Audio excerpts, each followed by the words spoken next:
হঠাৎ করে তাকায় দেখে যখন সন্ধ্যা হয়েছে, সন্ধ্যাবেলা নবী খেলা করতেছে মাঠের মধ্যে। হঠাৎ করে তাকায় দেখে সমস্ত বাচ্চাদের বাবা আয়েশা তাদের সন্তানদেরকে নিয়ে যায়। বিশ্ব নবী তাকায় দেখে আমার তো মা ও আমার তো বাবা এই পৃথিবীতে নাই, আমাকে কে আয়েশা নেবে? এমনই বিশ্ব নবীর মা আমেনা খেলার মাঠের দিকে দৌড়াইতেছে তার সন্তানকে আনার জন্য। রাস্তার মধ্যে যায় দেখে ছোট ছোট বাচ্চাদেরকে তাদের বাবা কোলের মধ্যে নিয়ে আসে। বিশ্ব নবীর মা আমেনা দেখে বলেন, এই সন্তানেরা, ছোট ছোট বাচ্চারা, তোমরা কি আমার ছেলে মুহাম্মদকে দেখছো? এই বাচ্চারা ডাক দিয়ে বলে, মুহাম্মদকে? মুহাম্মদ নামে আমরা কাউকে চিনি না, তবে ছোট্ট একটা বাচ্চা দেখেছি খেলার মাঠের মধ্যে সেজদায় পড়ে কান্না করে। মা আমেনা এই কথা শোনার পরে খেলার মাঠের দিকে দৌড়াইতে শুরু করলেন। বিশ্ব নবী খেলার মাঠের দিকে যায়, বিশ্ব নবীর মা খেলার মাঠের মধ্যে যায় দেখে নবী আমার বাবা বাবা বলে কাঁদতেছে। বিশ্ব নবী এমন সময় তার মা যায় তার সন্তান মুহাম্মদ ছোট বাচ্চাকে কোলের মধ্যে নিলেন। আসসালামু আলাইকুম ওয়া রাহমাতুল্লাহি ওয়া বারাকাতুহু। الحمد لله نحمده ونستعينه ونستغفره ونؤمن به ونتوكل عليه ونعوذ بالله من شرور أنفسنا ومن سيئات أعمالنا من يهده الله فلا مضل له ومن يضلله فلا هادي له ونشهد أن لا إله إلا الله وحده لا شريك له ونشهد أن سيدنا وسندنا وحبيبنا وطبيب قلوبنا ومولانا محمدا عبده ورسوله الذي أرسل إلى الناس كافة بشيرا ونذيرا وداعيا إلى الله بإذنه وسراجا وقمرا منيرا أما بعد فقد قال الله تعالى في كلامه المجيد والفرقانه الحميد أعوذ بالله من الشيطان الرجيم بسم الله الرحمن الرحيم قل إن كنتم تحبون الله فاتبعوني يحببكم الله ويغفر لكم ذنوبكم والله غفور رحيم صدق الله العظيم وصدق رسوله النبي الكريم ونحن على ذلك من الشاهدين والشاكرين والحمد لله رب العالمين. وقال النبي صلى الله عليه وسلم لا يؤمن أحدكم حتى أكون أحب إليه من والده وولده والناس أجمعين أو كما قال عليه الصلاة والسلام. اللهم صل على محمد وعلى آل محمد كما صليت على إبراهيم وعلى آل إبراهيم إنك حميد مجيد. اللهم بارك على محمد وعلى آل محمد كما باركت على إبراهيم وعلى آل إبراهيم ইন্নাকা হামিদুম মাজিদ। तकबीर में कलमा में नमाज़ों में अज़ाने, तकबीर में कलमा में नमाज़ों में अज़ाने, ऐना में अल्लाही से मिला नाम मुहम्मद, ऐना में अल्लाही से मिला नाम मुहम्मद। अल्हम्दुलिल्लाह। कुलियार चौर बैतुल मामुर जामे मस्जिदेर उद्योगे आज जो इस्लामी महासम्मेलনের আয়োজন করেছেন, আজকে মাহফিলের অত্যন্ত বাজন সম্মানিত সভাপতি সাহেব, প্রধান অতিথি, বিশেষ অতিথি, এলাকার যুবক ভাই, স্নেহের ছোট ভাই এবং পর্দার অন্তর আড়ালের মা ও বোনেরা, আমরা সর্বপ্রথম সেই মহান আল্লাহ পাক রব্বুল আলামিনের দরবারে শুকরিয়া জ্ঞাপন করে নিব যে আল্লাহ রব্বুল আলামিন আপনাকে আমাকে দয়া করে মায়া করে ভালোবেসে এই কোরআনের মজমার মধ্যে আমাদেরকে আপনাদেরকে সকলকে একত্রিত হয়ে বসার তৌফিক দান করেছেন। সেজন্য মুসলমান হিসাবে ঈমানি আওয়াজে উচ্চ কণ্ঠে কালিমাতু শুকর আদায় করে বলে আলহামদুলিল্লাহ।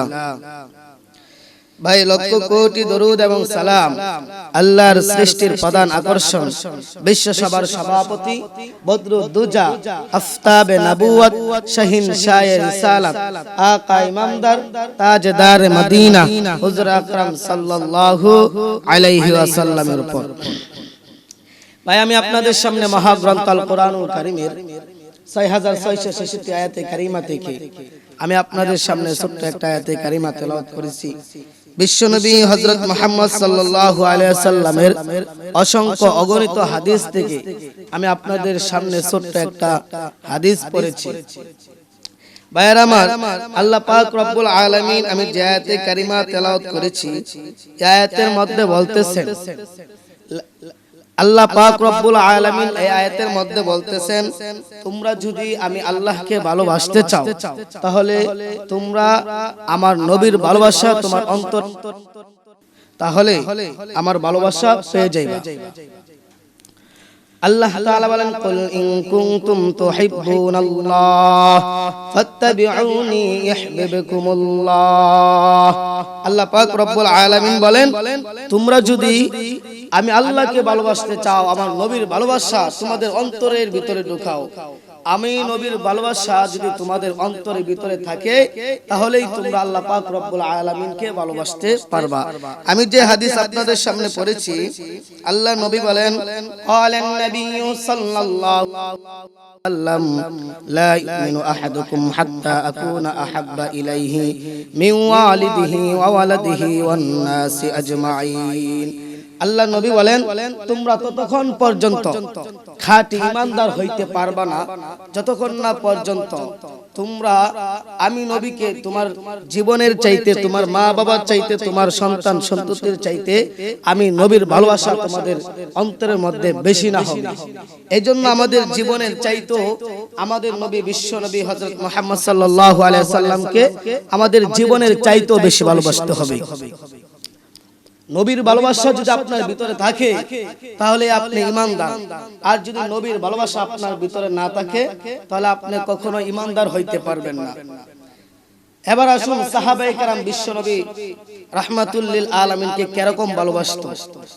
আল্লাহ নবী যখন মক্কা ছাইরা মদিনার মধ্যে গেছে, মদিনার মধ্যে যাওয়ার পরে মদিনার মানুষগুলি আমাদের নবীকে সকলেই মিলা টাইনা নিছেন, নবীকে আহলান সাহলান জানিয়ে নিয়েছেন, নবীকে গ্রহণ করেছেন। আর আল্লাহ রব্বুল আলামিন আমার নবীকে এত সুন্দর কণ্ঠ দান করেছেন, পৃথিবীর কোনো মানুষকে, পৃথিবীর কোনো নবীকে আল্লাহ এত সুন্দর কণ্ঠ দেয় নাই। আল্লাহ পাক রব্বুল আলামিন আমার নবীকে যেমন সুন্দর বানাইছেন, পৃথিবীর কোনো নবী রাসূলকে আল্লাহ এত সুন্দর বানাই নাই। মদিনার মানুষগুলি আমার নবীকে কেউ নবীকে চেহারা দেখে, নবীর চেহারা দেখে কালিমা পড়ে নেই, আবার কেউ নবীর কণ্ঠ শুনে কালিমা করে নেই। আর আমার নবীর চরিত্র তো এরকম চরিত্র ছিল, যেই নবীর চরিত্র সম্পর্কে আল্লাহ পাক রব্বুল আলামিন কোরআনের মধ্যে আয়াত নাযিল করেছেন। আল্লাহ বলেন, ওয়া ইন্নাকা লা আলা খুলুকিন আযীম। ওগো নবীজি, আমি আপনাকে মহান চরিত্রের অধিকারী বানাইছি। তা আল্লাহ পাক রব্বুল নবীকে মহান চরিত্রের অধিকারী বানাইছে, এই নবীকে যে কাফের বেঈমানরা নিয়ে ব্যঙ্গচিত্র করে আমার নবীকে গালি দেয়, ওরা কখনো মানুষ হইতে পারে না, ওরা মানুষ নামে জানোয়ার। আমার নবী যখন মক্কা ছেড়ে মদিনার মধ্যে গিয়েছে, মক্কা ছেড়ে মদিনার মধ্যে যাওয়ার পরে মদিনার মানুষগুলি দলে দলে আমার নবীর কাছে কালিমা পড়তে শুরু করেছে। নবীজির কাছে দলে দলে মানুষ কালিমা পড়তেছে। এমন সময় নবীর কাছে একজন সাহাবী কালিমা পড়েছে, যার নাম ছিল হযরতে বারআ রাদিয়াল্লাহু তাআলা আনহু। উনি বিশ্ব নবীর কাছে কালিমা পড়ার পরে প্রতিদিন নবীজির দরবারের মধ্যে আসে, আবার যায়। ওই সাহাবীর একজন ছোট্ট বাচ্চা ছিল, 7 বছর বয়স, যার নাম হচ্ছে হযরতে তালহা রাদিয়াল্লাহু তাআলা আনহু। এই ছোট্ট বাচ্চা বাবাকে জিজ্ঞাসা করে, বাবা তুমি প্রতিদিন কোথায় যাও? তখন বলে, মক্কা ছেড়ে মদিনার মধ্যে একজন মানুষ আছে, যার মতো সুন্দর মানুষ আমার জীবনে আর কোনোদিন দেখি নাই, যার মতো কণ্ঠওয়ালা মানুষ আমার জীবনে আর কোনোদিন দেখি নাই, আমি তার কাছে যাই, তিনি হলো আল্লাহর পয়গম্বর, আমি তার কাছে কালিমা পড়ে নিয়েছি। ভাই আমার, এমন সময় এই ছোট্ট বাচ্চারা বলতেছে, নবীর কাছে যাও, আমার মনে চাই তোমার নবীকে দেখার জন্য, আমিও তোমার সাথে আর তোমার নবীকে দেখতে যাব। তো এই বাচ্চাকে নিয়ে বিশ্ব নবীর সাহাবী হযরতে বারআ নবীর কাছে নিয়ে আসছেন। এই ছোট বাচ্চা আয়েশা নবীজির কাছে আয়েশা নবীজির চেহারা দেখে একদিনে তাকায় আছে নবীজির চেহারার দিকে। নবীজির চেহারার দিকে যখন একদিনে তাকায় আছে, বাবা জিজ্ঞাসা করে যে, হে সন্তান, তোমার কি আমার নবীকে পছন্দ হয়েছে? তোমার কি আমার নবীকে ভালো লেগেছে? তখন বলতেছে, বাবা আমার দেখেছি এই মানুষটার মতো সুন্দর মানুষ আমার জীবনে আর কোনোদিন দেখি নাই, আমার অনেক পছন্দ হয়েছে, আমি তার কাছে কালিমা পড়তে চাই। সুবহানাল্লাহ। তো এই বাচ্চাটা তখন বিশ্ব নবীর কাছে কালিমা পড়েছে, পড়ার উপরে বিশ্ব নবীর কাছে যখন বাচ্চা কালিমা পড়েছে, কালিমা পড়ার পরে তার বাবা নবীজির কাছে যখন নিয়ে এসেছে, নবীজি তার বাবাকে নামাজের কথা, কোরআনের কথা শিক্ষা দেয়, যাকাত দিবা, হজ করবা, নামাজ পড়বা, এগুলো শিক্ষা দেয়। কিন্তু বিশ্ব নবী রাহমাতুল লিল আলামিন তার বাবাকে শিক্ষা দেয় তার সন্তান ছোট বাচ্চা তালহা বলে, হুজুর আপনি শুধু আমার বাবাকে নামাজের কথা বলেন, আমাকে দিয়ে কোনো কিছু বলেন না। তখন বিশ্ব নবী বলেন, হে তালহা, তোমার ভিতরে আমি নবীর ভালোবাসা দেখাও। তখন বলেন, ইয়া রাসূলুল্লাহ, আমি তো আপনাকে অনেক ভালোবাসি। তখন বললেন, কিরকম ভালোবাসো? তোমার জীবনের চাইতেও আমি নবীকে বেশি ভালোবাসতে হবে। তখন তালহা বললেন, ইয়া রাসূলুল্লাহ, আমি আমার জীবনের চাইতে আপনাকে বেশি ভালোবাসি। জোরে কোন সুবহানাল্লাহ। আমার জীবনের চাইতে আপনাকে বেশি ভালোবাসি। আল্লাহ নবী বলেন, তালহা আমি কি তোমাকে পরীক্ষা করব? তখন বললেন, হ্যাঁ ইয়া রাসূলুল্লাহ, আপনি পরীক্ষা করেন। তখন বিশ্ব নবী বললেন, এই তালহা তাকায় দেখো, এই যে একটা তলোয়ার আছে, এই তলোয়ার দিয়ে তোমার বাবার কেল্লা কাইটা নিয়ে আসো। তখন এই ছোট্ট বাচ্চা নবীজির আদেশ পাওয়ার পরে এই ছোট বাচ্চা তালহা তলোয়ার নিয়ে দাঁড়ায় গেলেন, তার বাবা কেল্লা আনতে দৌড়ায় গেলেন। বাবা দেখতে পেরেছে সন্তানের ভাব বেশি ভালো নাই, এই জন্য বাবা ওইটা দৌড় মারছে। বিশ্ব নবী বলেন, হে তালহা, তুমি আমাকে এত ভালোবাসো, আমি বুঝতে পেরেছি তোমার জীবনের চাইতে আমি নবীকে বেশি ভালোবাসি। সুবহানাল্লাহ। তো এই নবীর ভালোবাসা আমাদের অন্তরে থাকতে হবে। নবীর ভালোবাসা যদি আপনার অন্তরের ভিতরে থাকে, তাহলে আপনি হইতে পারবেন খাঁটি ঈমানদার। আমার ভাইরা, বিশ্ব নবীর সাহাবী হযরতে তালহা রাদিয়াল্লাহু তাআলা আনহু, এই ছোট বাচ্চা বিশ্ব নবীকে কত ভালোবাসতো, একটু তাকায় দেখেন। আমার বন্ধুগণ, বিশ্ব নবীর সাহাবী হযরতে তালহা রাদিয়াল্লাহু তাআলা আনহু, এই ছোট বাচ্চা বিশ্ব নবীকে এত ভালোবাসে। একদিন তালহা বাড়িতে যাওয়ার পরে হঠাৎ করে রাত্রে বেলা তালহার পেটের মধ্যে প্রচন্ড ব্যথা, বুকের মধ্যে ব্যথা, সারা শরীরের মধ্যে জ্বর শুরু হয়ে গেছে। আমার বন্ধুগণ, এই ছোট বাচ্চা তার মাকে ডাকতে বলে, মা গো, আমার বুকের মধ্যে ব্যথা, আমার শরীরের মধ্যে প্রচন্ড জ্বর উঠেছে, হে মা, আমার অবস্থা বেশি ভালো নয়, আমার মনে হইতেছে আমি আর এই দুনিয়ায় বাঁচব না। হ্যাঁ মা, আমি তোমার কাছে একটা কথা বলে যাই, আমি যদি তলহা আজকে রাত্রে দুনিয়া থেকে মরে যাই, দুনিয়া থেকে বিদায় হয়ে যাই, রাত্রে বেলা আমার নবীর কাছে আমার এই সংবাদটা পৌঁছাইবেন না। কারণ বিশ্ব নবী জনাবে মুহাম্মদ আরবি সাল্লাল্লাহু আলাইহি সাল্লাম উনি যদি জানতে পারে আমার সাহাবী হযরতে তলহা দুনিয়া থেকে বিদায় হয়েছে, বিশ্ব নবী দৌড়ে আসবে আমাকে দেখার জন্য। আর এই সুযোগে কাফের বেঈমানরা যদি দেখতে পারে মুহাম্মদ রাত্রিবেলা কোথাও যাইতেছে, কাফের বেঈমানেরা আমার নবীর উপরে আক্রমণ করবে। আমার বন্ধুগণ, এই ছোট বাচ্চা তলহা ডাক দিয়ে বলে, মা, এ মা, আমি যদি দুনিয়া থেকে বিদায় হয়ে যাই, বিশ্ব নবী যদি আমাকে রাত্রে বেলা দেখতে আসে, আর এই সংবাদটা যদি কাফের বেঈমানেরা আমার নবীর উপরে আক্রমণ করে, নবীর শরীরের মধ্যে যদি আক্রমণ করে, আল্লাহ রাব্বুল আলামিন যদি আমাকে জিজ্ঞাসা করে, হে তলহা, আমার নবী তোকে দেখতে যাইয়া, আমার নবী তোকে দেখতে যা মার খাইছে, কাফের বেঈমানেরা আমার নবীকে মারছে, আল্লাহ রাব্বুল আলামিন যদি হাসরের ময়দানে আমি তলহাকে এই কথা জিজ্ঞাসা করি, আমি মহান আল্লাহ রাব্বুল আলামিনের কাছে কি জবাব দিব? আমার বন্ধুগণ, সাহাবায়ে কেরাম বিশ্ব নবী জনাবে মুহাম্মদ আরবি সাল্লাল্লাহু আলাইহি সাল্লামকে কিরকম ভালোবাসতো। এই সাহাবী এমন করতে করতে হঠাৎ করে দুনিয়া থেকে বিদায় হয়ে যায়। রাত্রেবেলা যখন বিদায় হয়েছে, তার মা বাবা আর কিছু লোকজন নিয়ে এই ছোট্ট বাচ্চা তলহাকে সুন্দর করে গোসল দেওয়াইয়া, যখন রাত্র গভীর হয়ে গিয়েছে, তার বাবা তাকে কবরের মধ্যে দাফন করে দিয়েছে। আমার বন্ধুগণ, যুবক ভাইরা, বিশ্ব নবীর সাহাবী হযরতে তলহাকে যখন কবরের মধ্যে দাফন করেছে, এই দিকদা রাত্র হয়ে গেছে, এদিক দা ফজরের আজান হয়ে গেছে। সাহাবায়ে কেরাম নামাজের জন্য দৌড়ে যায়। তলহার বাবা হযরতে বারা দৌড়াইতে শুরু করলেন, মসজিদের মধ্যে যায়। সেখানে যায় নামাজের মধ্যে তাকায় দেখে বিশ্ব নবী নামাজের মধ্যে দাঁড়ায় গেলেন। তলহা মসজিদের এক কিনারার মধ্যে যায় নামাজ পড়ে নিছে। নামাজের পরে বিশ্ব নবী জনাবে মুহাম্মদ আরবি সাল্লাল্লাহু আলাইহি সাল্লাম তাকায় দেখে সমস্ত সাহাবায়ে কেরাম বের হয়ে যায়, কিন্তু একজন মানুষ দেখা যায় মসজিদের এক কিনারার মধ্যে বসে আছে। মসজিদের এক কিনারার মধ্যে বসে বসে চোখের চেহারাটাকে মলিন করে আছে। বিশ্ব নবী বলেন, এ তলহার বাবা বারআ, তোমার চেহারা কেন মলিন হয়ে আছে? তোমার চেহারাটা দেখতে ক্লান্ত লাগতেছে। এই সাহাবী বিশ্ব নবীর হাতের মধ্যে ধরে বলেন, ইয়া রাসূলুল্লাহি, ওগো নবীজি, ইয়া ওগো নবীজি, আজকে আমার বাচ্চা তলহা রাত্রেবেলা দুনিয়া থেকে বিদায় হয়েছে। আমার তলহা দুনিয়া থেকে বিদায় হয়ে গেছে, ইন্তেকাল করেছে। বিশ্ব নবী বলেন, হে বাবা, তুমি কি বলো? তোমার সন্তান আসলেই বিদায় হয়েছে? বলেন, ইয়া রাসূলুল্লাহ, আসলেই। বলে, আসো আমরা তোমার ছেলেকে দেখতে যাব।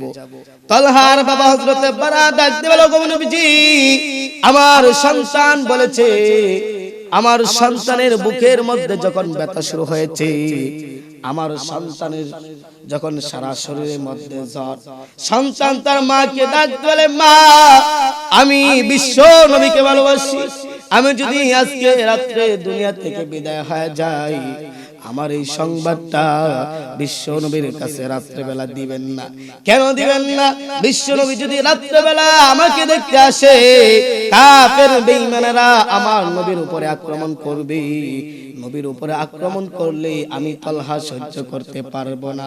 আমার বন্ধুগণ, বিশ্ব নবী জনাবে মুহাম্মদ আরবি সাল্লাল্লাহু আলাইহি সাল্লাম এই জিনিসটা দেখার পরে বিশ্ব নবী এই কথা শুনে কান্না শুরু করে দিয়েছে। সাহাবায়ে কেরামদেরকে ডেকে বলেন, এ সাহাবায়ে কেরাম, আসো, আসো আমরা যাই তলহার কবরটা জিয়ারত করে আসি। বিশ্ব নবী হযরত মুহাম্মদ আরবি সাল্লাল্লাহু আলাইহি সাল্লাম সাহাবায়ে কেরামদেরকে নিয়ে তার বাবাকে নিয়ে তলহার কবরের সামনে যারা দোয়া করতে শুরু করলেন। বিশ্ব নবী দোয়া করে একবার চোখের পানিগুলো ছেড়ে ছেড়ে কান্দে, আবার দেখা যায় বিশ্ব নবী মুস্কি মুস্কি হাসে। বিশ্ব নবী আল্লাহর কাছে ডাক দেয়, বলে রব্বুল আলামিন, এই তলহা আমি নবীকে এত ভালোবাসতো, তলহাকে আমি দেখতে পারি নাই। ও রব্বুল আলামিন, আমার তলহাকে তুমি কবরের মধ্যে তলহা কোন হালাতে আছে, আমি তো তুমি নবী বানাইছো, আমার নবুয়তের নবীর চক্ষু দিয়ে, নবীর যে আল্লাহ চক্ষু দান করেছে এই চক্ষু দিয়ে তুমি আমার তলহাকে দেখায় দাও, তলহা কবরের মধ্যে কেমন আছে। বিশ্ব নবী জনাবে মুহাম্মদ আরবি সাল্লাল্লাহু আলাইহি সাল্লাম, বিশ্ব নবী যখন এইভাবে কথাগুলো বলতেছে, হঠাৎ করে তাকায় দেখে বিশ্বনবী একবার চোখের পানিগুলো ছেড়ে দিয়ে কান্দে, আবার নবীজি চোখ দিয়ে পানিগুলো সারে টপ টপ করে নবীজির পানিগুলো পড়তেছে। আমার বন্ধুগণ, যখন দোয়া শেষ হয়েছে সমস্ত সাহাবায়ে কেরাম ডাক দিয়ে বলেন, ইয়া রাসূলুল্লাহ, ইয়া হাবিবাল্লাহ, ওগো নবীজি, আমরা এটা বুঝতে পারলাম না, আমরা একবার দেখেছি আপনি দোয়ার মধ্যে কান্দেন আবার মুস্কি মুস্কি হাসেন, ইয়া রাসূলুল্লাহ, আমরা এটা বুঝতে পারলাম না। বিশ্ব নবী বলেন, ইয়া সাহাবায়ে কেরাম, আমি নবী এই চোখ দিয়ে যা দেখি তোমরা তো তা দেখো না, আমাকে আল্লাহ রাব্বুল আলামিন নবী বানানোর কারণে তলহা কবরের মধ্যে কোন হালাতে আছে আমাকে আল্লাহ দেখায় দিয়েছে। সুবহানাল্লাহ। আমার বন্ধুগণ, বিশ্ব নবী জনাবে মুহাম্মদ আরবি সাল্লাল্লাহু আলাইহি সাল্লাম বলেন, এ সাহাবী, আমি তলহাকে তাকায় দেখি, তলহা কবরের মধ্যে মহান আল্লাহ রব্বুল আলামিনের সাথে মুস্কি মুস্কি হাসতে শুরু করলেন। চিল্লা বলুন সুবহানাল্লাহ। আমার বন্ধুগণ, বিশ্ব নবী জনাবে মুহাম্মদ আরবি সাল্লাল্লাহু আলাইহি সাল্লাম জন্মের আগেই উনি ওনার বাবাকে হারিয়ে ফেলছেন। জন্মের পরে আমার নবী তার বাবাকে দেখতে পারে নাই। জন্মের কয়েক বছর পরে তার মা ও দুনিয়া থেকে বিদায় হয়ে গেছে। ভাইয়ার আমার, বিশ্ব নবী রাহমাতুল লিল আলামিনের বয়স যখন 4 থেকে 5 বছর বয়স, বিশ্ব নবী মক্কার ছোট ছোট বাচ্চাদেরকে নিয়ে খেলার মাঠের মধ্যে যায় খেলা করার জন্য। বিশ্ব নবী যখন খেলার মাঠে যায়, হঠাৎ করে তাকায় দেখে যখন, মা, ও মা, আমার বাবা কি দুনিয়াতে নাই? জন্মের আগেই বাবা দুনিয়া থেকে বিদায় হয়েছে, আমি আমার বাবার কবরটা দেখতে পারি নাই, আমি আমার বাবাকে জন্মের পরে দেখতে পারি নাই। মা, চলো আমি আমার বাবার কবর দেখতে যাব। বিশ্ব নবী জনাবে মুহাম্মদ আরবি সাল্লাল্লাহু আলাইহি সাল্লাম বাড়ির মধ্যে আসার পরে তার দাদা আব্দুল মুত্তালিব তার মাকে তার সাথে আরেকজন দাসী দিয়ে বিশ্ব নবীকে পাঠাইলেন তার বাবার কবর দেখার জন্য। বিশ্ব নবী যখন বাবার কবর দেখতে গিয়েছে, বিশ্ব নবী সেখানে যায় লাফ দিয়ে ঘুরে থেকে নাই মা, বাবার কবরের সামনে নাই মা। বিশ্ব নবী বাবা বাবা বলে কান্না করে।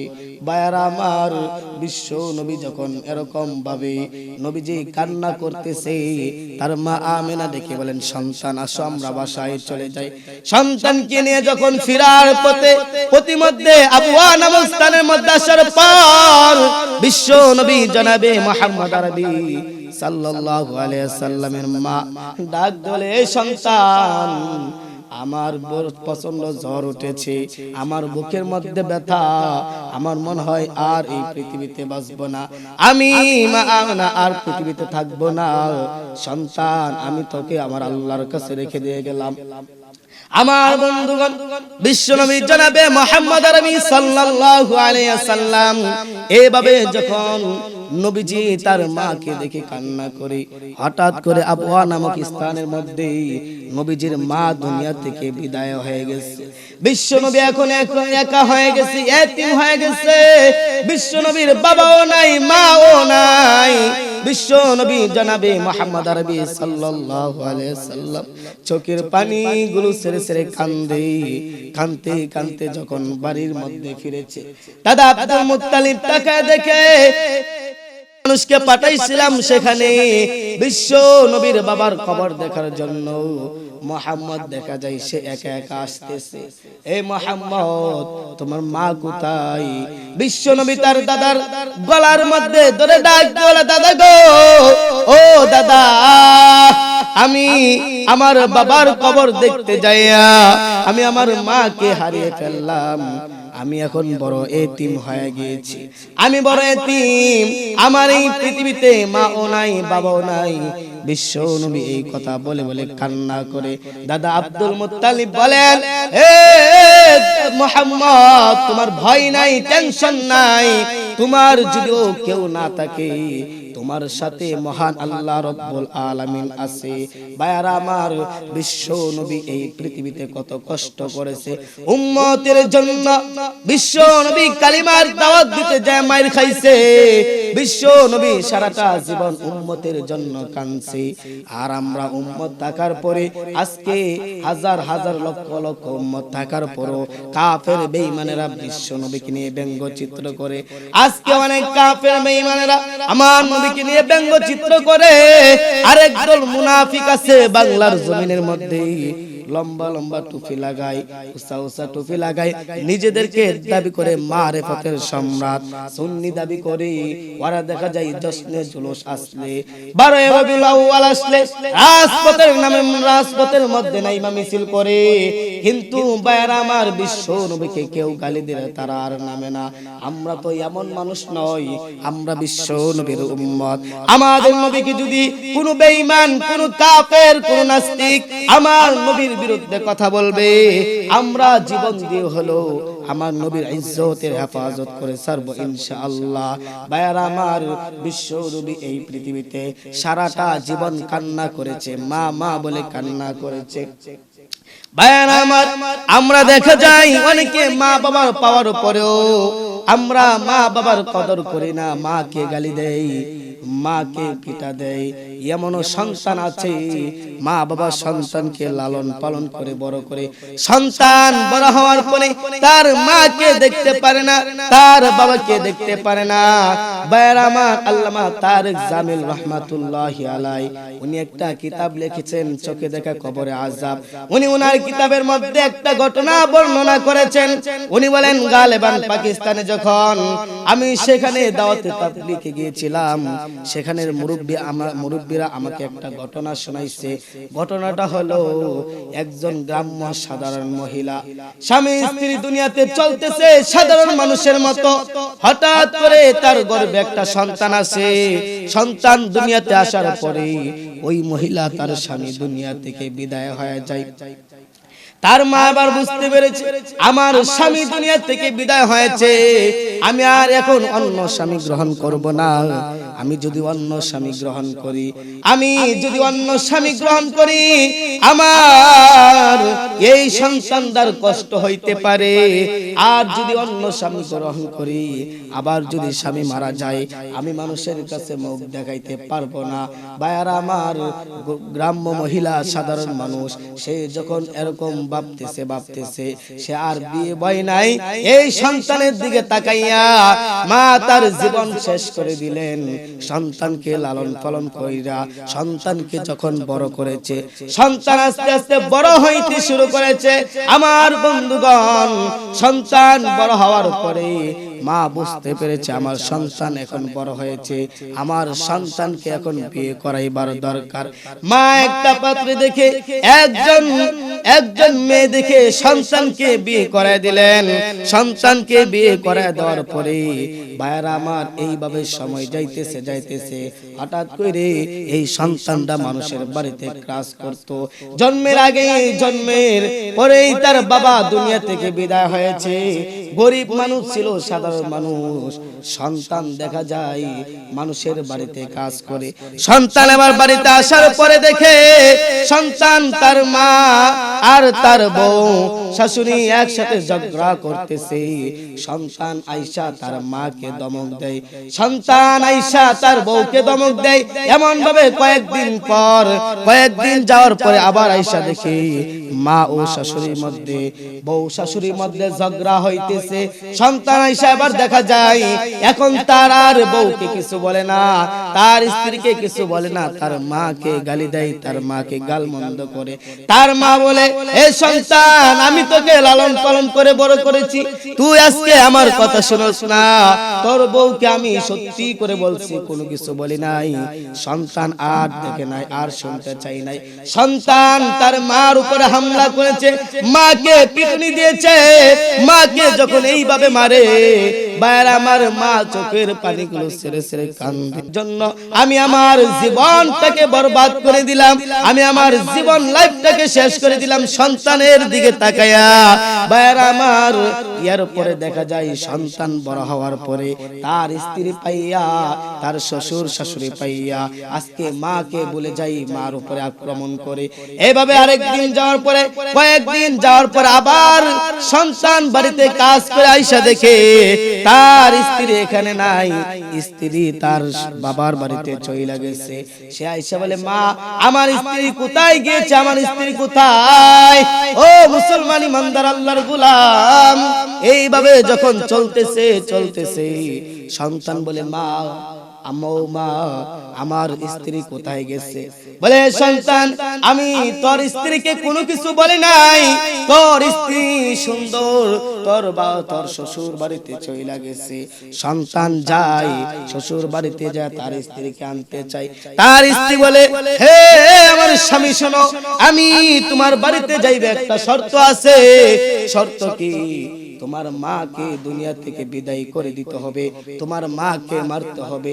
সন্তান রাজি হয়ে গেলেন, তার মাকে দুনিয়া থেকে বিদায় করিয়া দিবে, মাকে মারবে। হে বন্ধুগণ, যুবক ভাই, মুরব্বি বাবা, অন্তরটা লাগায় শুনো, মা বাবার চাইতে আপন পৃথিবীতে কেউ নাই। মায়ের মনের মধ্যে যদি কেউ কষ্ট দেয়, সে দুনিয়াতে যত বড়ই হোক না কেন, খোদার কসম, সে কোনো সময় আল্লাহর জান্নাতে প্রবেশ করতে পারবো না। সন্তান তার স্ত্রীকে বলে দিলেন, হে সন্তান তার স্ত্রীকে বলে দিলেন, ও আমার স্ত্রী, শোনো, আমি তোমার সাথে ওয়াদা করেছি, আসো বাড়িতে চলে যাই, আমি আমার মাকে আর রাখবো না। সন্তান তার স্ত্রীকে নিয়ে যখন বাড়ির দিকে আসতেছে, বাড়ির দিকে আসার পর সন্তান এবার তার স্ত্রীকে বলে, এই আমার স্ত্রী, শোনো, আমি যদি আমার মাকে মেরে ফেলি, আমি যদি আমার মাকে মারি, মার মতো আপন পৃথিবীতে কেউ নাই।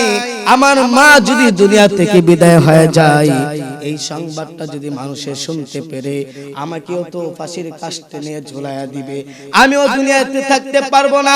আমি আমার মাকে যদি হত্যা করি, মাকে যদি আমি হত্যা করি, আমিও দুনিয়ায় থাকতে পারবো না। তবে লাভটা কি হবে? তার স্ত্রী খারাপ মহিলা, বদমাইশ মহিলা। এই মহিলা বলতেছে, মহিলা ডাক দিয়ে বলে, হে স্বামী, শোনো, আমি তোমাকে পরামর্শ দেই, আমি তোমাকে বুদ্ধি দেই। বলে, কি বুদ্ধি? বুদ্ধিটা হচ্ছে, তোমার মাকে তুমি কিভাবে মারবা, আমার কাছে একটা বুদ্ধি আছে, আমি তোমাকে সেই বুদ্ধিটা দিয়ে দেই, পরামর্শটা দিয়ে দেই। বলে, দাও। বলে, তুমি আজকে বাজারে যাইবা, যায় কয়েকটা কমলা কিনে নিয়ে আসবা। কমলা কিনাই না, তুমি তোমার মার কাছে যা বলবা, হে মা, আমি ভুল করেছি, অন্যায় করেছি গো মা, আমি বুঝতে পারি নাই, তোমার মতো আপন তো মা এই পৃথিবীতে আর কেউ নাই। হে মা, আমি অপরাধ করেছি। মার কাছে যখন তুমি এই কথা বলবা, অবশ্যই তোমার মা তোমাকে দ্বারের কাছে টাইনা নিবে, নেওয়ার পর তুমি তোমার মার কাছে ক্ষমা চাইবা, আর এই কমলাগুলো তোমার মাকে খাওয়ায় দিবা। আমার বন্ধুগণ, তারপর কি এবার তার স্ত্রী পরামর্শ দেয়, তুমি যে ওই ক্ষেতের মধ্যে আখ বপন করেছো, আখ কেটে কেটে বিক্রি করো, তুমি ওই ক্ষেতের মধ্যে যাইয়া, তুমি ওই ক্ষেতের মধ্যে যাইয়া আখ কাটো, ফজরের পরে চলে যাও। তুমি তোমার মাকে যা বলবে, মা, হে মা, আমি যে ওইখানে আখ কাটতে যাই, ও মা গো ওইখানে যে আগ কাটতে যাই আমার তো সন্ধ্যা হয়ে যায়, আমি বেশি বিক্রি করতে পারি না, কাটতেও পারি না। মা আমি তো জানি তোমার চাইতে আপন কেউ নাই। হে মা আমি ভুল করেছি, তোমার কাছে ক্ষমা চাই। ও মা তুমি ফজরের সময় আমার সাথে ওইখানে যাইবা, দেখবা তোমার মা রাজি হয়ে যাবে। আর রাজি হয়ে গেলে তোমার মাকে এইখানতে ওইখানে নিয়ে যাইবা। সকাল হওয়ার পরে ফজরের আগে ওই ক্ষেতের মধ্যে ক্ষেতের মধ্যে চলে যাইবা। সেখানে যাওয়ার পর তুমি তোমার মার উপরে আক্রমণ করবা, মাকে মেরে ফেলবা, দুনিয়ার কোনো মানুষ দেখবে না। আমার বন্ধুগণ এই কুসন্তান জানোয়ার সন্তান বউর স্ত্রী পাইয়া মার বউর কথায় রাজি হয়ে গেলেন, মাকে মেরে ফেলবে। স্ত্রীর কথা অনুযায়ী আমার বন্ধুগণ যুবক ভাইরা স্ত্রীর কথা অনুযায়ী সন্তান বাজার থেকে কিছু কমলা কিনে আনলেন। মার ঘরের মধ্যে যা ডাকতে বলে, মা মা গো মা তুমি ঘর থেকে বের হও। মাকে যখন সন্তান এইভাবে ডাকে, মা ডাক দে বলে, হে সন্তান তুই আমাকে মার দাস, তুই আমাকে মারোস, আমি তোর কাছে আসবো না, আমি তোর বউকে কোনো কিছু বলি নাই, চলে যা এখান থেকে, আমার কাছে আসবি না।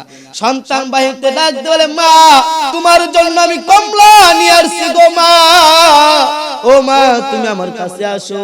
মা যখন সন্তানের কাছে আসলেন, মার পায়ের মধ্যে ধরে বলে, মা আমি বড় ভুল করেছি, আমি বড় অপরাধ করেছি, ও মা আমি বুঝতে পারি নাই, আমি তোমার জন্য বাজার থেকে কমলা নিয়ে আসছি, ও মা তুমি খাও, এই কমলাটা খাও। সন্তানের এই কথা দেখে মা সন্তানের চেহারার দিকে তাকায়া সব কিছু মাফ করে দিয়েছে। মাকে ডাকতে বলে, মা আমার তো মনে চাই তোমাকে প্রতিদিন কমলা খাওয়ানোর জন্য, মা আমি গরিব মানুষ পারি না, মা আমি তোমার কাছে একটা আবদার করতে চাই। ও মা আমি যে রাত্রে বেলা ঘুম থেকে ওইটা ফজরের আগে ক্ষেতের মধ্যে চলে যায় আখ কাটার জন্য। আমার বন্ধুগণ যুবক ভাইরা সন্তান তার মা কি বলে, মা আমি যে আখ কাটতে চলে যাই ক্ষেতের মধ্যে, আমি একা একা কাইটা বাইসা আবার বাজারে নিতে অনেক সময় হয়ে যায়, মা তুমি যদি আমার সাথে একটু আখ খেতে যাইতা, তুমি যদি আমি যদি কাইটা দিতাম আর তুমি যদি এইগুলো পরিষ্কার করতা, তাহলে তো আমি একেবারে চালু করে আমি এইগুলো বেশি বেশি করে বাজারে বেচতে পারতাম, বেশি বেশি করে বাজারে বেচতে পারতাম, আর বাজারে বেচে আমি তোমাকে প্রতিদিন কমলা খাওয়াইতাম। ও মা তুমি আমার কথায় রাজি হইবানি? মা ডাক দে বলে, সন্তান যা তুই নিশ্চিন্তে ঘুমা, হে সন্তান যা নিশ্চিন্তে ঘুমা, তোর কোনো ভয় নাই, আমি মা তোকে ডেকে দিব। ভাইরা আমার সন্তানরা যখন রাত্রে বেলা তার স্ত্রীকে নিয়ে ঘুমায়, রাত্রে বেলা স্ত্রীকে নিয়ে ঘুমের ঘরের মধ্যে গিয়েছে, ঘুমের ঘরের মধ্যে যায় সে তো তার স্ত্রীকে নিয়ে বড় আনন্দের মধ্যে আছে। মা এদিক দিয়ে তাকায় দেখে আমার সন্তান আজকে আমার কাছে আইসা ক্ষমা চাইছে। আমার বন্ধুগণ মা ঘরের মধ্যে যাই নামাজ বিছায়া মা কান্না করে আর বলে, রব্বুল আলামিন আমার সন্তান বুঝতে পারে নাই, আমার সন্তান ভুল করেছে, আমার সন্তান অপরাধ করেছে, আয় আল্লাহ তুমি আমার সন্তানকে মাফ করে দাও। মা তো তার স্ত্রীর এই সলা পরামর্শ বুঝতে পারে নাই। ভাইরা আমার এরকম ভাবে যখন সকাল হয়ে গেছে, সুবে সাদেক উঠে গেছে, মা আউয়াল ওয়াক্ত নামাজ পড়িয়া সন্তানকে ডাক দেয়, সন্তানকে ডাক দেয়া সন্তানকে নিয়ে যখন দৌড়ায় ওই আখ ক্ষেতের মধ্যে চলে গেছে। যাওয়ার পর সন্তান কুদাল দিয়ে আগগুলো কাটতেছে, হঠাৎ করে দেখা যায় সন্তান হাতের মধ্যে কোদালটা উপরের দিকে করে সন্তান তার মাকে কূপ দিতে যাবে। মা বুঝতে পেরেছে সন্তানের বাপ বেশি ভালো না, মাকে মারার জন্য আক্রমণ করার জন্য যখন কোদালটা উপরের দিকে তুলছে, মা সাধারণ মানুষ, গ্রাম্য মহিলা, মা বাঁচাও বাঁচাও বাঁচাও করে ধরতে শুরু করেছে। আমার বন্ধুগণ এমন সময় মা যখন দৌড়ায়, আল্লাহ রাব্বুল আলামিন বলেন, কোনো মানুষ যদি, কোনো সন্তান যদি মা বাবার কাছে অপরাধ করে, আমি আল্লাহ মাফ করব না। ভাইরা আমার, যদিও মার কোনো সাহস নাই, কিন্তু আমার আল্লাহর তো সাহস আছে। আল্লাহ তাকায় দেখে সন্তান তার মাকে মারতে চায়, আল্লাহ রব্বুল আলামিন এই সন্তান যে উপরের দিকে কোদাল তুলেছে, সন্তান একবারে ডাইরেক্ট হয়ে গেছে, আর রখতে পারে না। যখন মা দৌড়ে সামনের দিকে গিয়েছে, বহু দূর যাওয়ার পরে মা পিছনের দিকে তাকায়া দেখে সন্তান আর কথা বলতে পারে না, শক্ত হয়ে গেছে। কোদাল উপরের দিকে আঙ্গি দিয়ে রাখছে, উপরের দিকে তুলে রাখছে। ভাইয়ার আমার, সমস্ত মানুষগুলো, এলাকার মানুষগুলি মা ডেকে বলেন, ও এলাকার মানুষ আসো, আমার সন্তান দেখা যায় লড়ে না। এবার দেখা যায় ভাইয়ার আমার, গজব শুরু হয়ে গেছে। সন্তান আস্তে আস্তে মাটির নিচ দিকে যাইতেছে। মা কান্না করতে শুরু করেছে, আমার সন্তান আমাকে মারতে চেয়েছিল। এখন দেখা যায় সন্তান মাটির নিচে ডাবতে শুরু করেছে। আমার এই সন্তান কষ্ট করবে, আমি মা সহ্য করতে পারে না। মার কান্না দেখে এলাকার সমস্ত মানুষগুলো একসাথে জমা হয়েছে। একসাথে জমা হওয়ার পরে সমস্ত মানুষগুলি সন্তানকে টাইনা কেউ রাখতে পারে না। মানুষগুলি কোদাল দিয়ে মাটি করতে শুরু করলো। সন্তান আস্তে আস্তে নিচ দিকে যাইতেছে। যাইতে যাইতে সন্তান মাটির নিচে চলে গেছে। এ দুনিয়ার মুসলমান ইমানদার, এই জন্য যাদের মা বাবা আছে যুবক ভাই, আমি তোমাদের পায়ের মধ্যে ধরে বলবো, মা বাবার চাইতে অপরাধ, মা বাবার কাছে অপরাধ করবা না, মা বাবাকে কষ্ট দিবা না। মা বাবাকে যদি কষ্ট দাও, আমার আল্লাহ সহ্য করতে পারবে না। এই জন্য আমি বলবো, বিশ্ব নবী সারা জীবন মা ভাইয়ারা আমার, এই জন্য আমি আপনাদের সামনে যে আয়াতে কারিমা তেলাওয়াত করেছিলাম, কুল ইন কুনতুম তুহিব্বুনাল্লাহ ফাত্তাবিউনি ইউহিব্বুকুমুল্লাহ। আমার আল্লাহ বলেন, তোমরা যদি আমি আল্লাহকে ভালোবাসতে চাও, আমার নবীর ভালোবাসা তোমাদের অন্তরের ভিতরে ঢুকাও। আমার নবীর ভালোবাসা আমাদের অন্তরের মধ্যে ঢুকাইবার দরকার আছে না নাই? কারা কারা আমার নবীকে ভালোবাসবেন? দুইটা হাত তুলে আমার আল্লাহকে দেখান। আয় আল্লাহ, তুমি আমাদেরকে কবুল আর মঞ্জুর করিয়া নাও। আয় আল্লাহ, দ্বীনের উপরে অটল হয়ে চলার মতো তৌফিক দান করিয়া দাও। ইসলামের উপরে অটল হয়ে চলতে পারে সেই তৌফিক দান করিয়া দাও। ওগো নবীর উম্মতেরা, হয়ে আজি দিশাহারা, কোরআন হাদিসের চলো যখন যাহা চাই মনে, নবী বিনে কে তরাবে ফুলসিরাত মিজানে, নবী বিনে কে তরাবে ফুলসিরাত মিজানে। এমন এতিম নবী আমার, পিতা মাতা নাই যে তাহার। এমন এতিম নবী আমার, পিতা মাতা নাই যে তাহার। তারপরে ও কত মারা মারলো তাকে দুশমনে, নবী বিনে কে তরাবে ফুলসিরাত মিজানে। চলো চলো চলো মুমিন, চলো নবীর সন্ধানে, নবী বিনে কে তরাবে ফুলসিরাত মিজানে। নবী আমার জীবন বরে, দিনের লাগি কষ্ট করে। নবী আমার জীবন বরে, দিনের লাগি কষ্ট করে। দান দান শহীদ করিলেন উহুদেরই ময়দানে, নবী বিনে কে তরাবে ফুলসিরাত মিজানে। ওগো নবীর উম্মতেরা, হয়ে আজি দিশাহারা। আল্লাহ আমাদের সব ভাইকে দ্বীনের উপর অটল হয়ে চলার মতো তৌফিক দান করুক। আসসালামু আলাইকুম ওয়া রাহমাতুল্লাহি ওয়া বারাকাতুহু।